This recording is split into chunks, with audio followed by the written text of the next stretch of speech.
Hello and welcome back to the channel HardReset.Info, and today we will discuss how to update your security questions on eBay.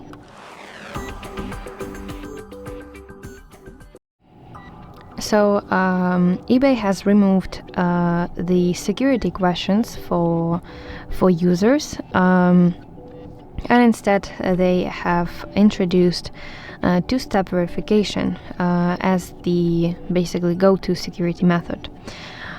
So open eBay on your device and then go to my eBay section that is located at the bottom side of the screen. Scroll down and open your settings, and here you see sign in and security, and here is the two-step verification.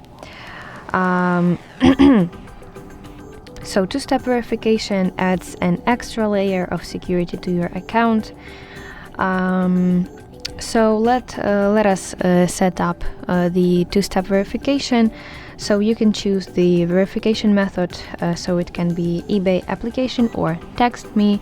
For example, let it be eBay application, and let's verify identity. So again, choose verification method, for example through using my email.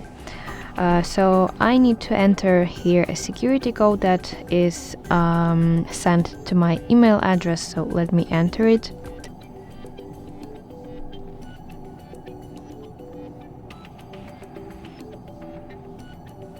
And now you see that the two-step verification is now turned on. So that's basically it. I hope you find this video helpful, and if so, please leave a thumbs up and please consider subscribing to our channel. See you soon. Bye bye.